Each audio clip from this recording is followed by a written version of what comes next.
Hi friends, இந்த வீடியோவில் வந்து நம்ம என்ன பார்க்க போகிறோம் அப்படின்னு கேட்டிங்கன்னா, இப்போ வந்து நம்மளோட கங்குவா திரைப்படம் ரிலீஸ் ஆகி கிட்டத்தட்ட 24 நாள் முடிஞ்சிருக்குங்க. 24 டேஸ் முடியல நம்ம கங்குவா திரைப்படம் எத்தனை கோடி வசூல் செஞ்சுருக்கு. அந்த ஒரு விவரத்தை பற்றி அந்த வீடியோ நம்ம டீட்டெயிலாக பேச போகிறோம்.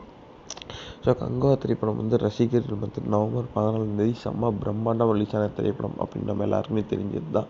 ஆனால் வந்து இந்த திரைப்படம் வந்து ரசிகர் மத்தியில் ஒரு தோல்வி திரைப்படமாக அறிவிக்கப்பட்டுச்சு அப்படின்னு சொல்லலாம். ஏன்னா வந்து இந்த திரைப்படம் வந்து ரசிகர் மத்தியில் ஒரு மாபெரும் தோல்வி அடைஞ்சது.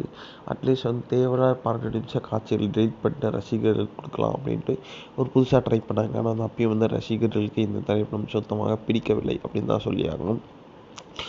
இந்த திரைப்படம் வந்து கிட்டத்தட்ட 10,000 ஸ்க்ரீனுக்கு மேலே ரிலீஸ் ஆகிருக்கு. செம்ம பெரிய வசூல் சாதனையும் படைக்கும். 1000 கோடி 2000 கோடி அப்படி இப்படிலாம் சொல்லியிருந்தாங்க. ஆனால் வந்து இந்த திரைப்படம் வந்து முதல் வாரத்திலே நிறைய தேட்டரில் வந்து தூக்கிட்டாங்க அப்படின்னு சொல்லலாம். அதனாலே வந்து கிட்டத்தட்ட வந்து 24 நாட்கள் முடியல வெறும் வந்து ஒரு 500 கோடி கிட்ட தான் கலெக்ட் பண்ணியிருக்கேன் அப்படின்ற ஒரு நியூஸ் வந்திருக்கு. அதாவது ஏன்னா 3 நாட்கள் முடியல 127 கோடி கலெக்ட் பண்ண திரைப்படம் வந்து 24 நாட்கள் முடியல கிட்டத்தட்ட ஒரு 500 கோடியாக கலெக்ட் பண்ணியிருக்கணும். அந்தளவுக்கு தான் கலெக்ட் பண்ணியிருக்கோம் அப்படின்ட்டு வந்து இப்போ வந்து ரிப்போர்ட்ஸ் வந்து தெரிகிறது. இந்த ஒரு விஷயம் வந்து சூர்யா ஃபேன்ஸ் வகையில் செம்ம ட்ரெண்டிங்காக போயிட்டுருக்கு.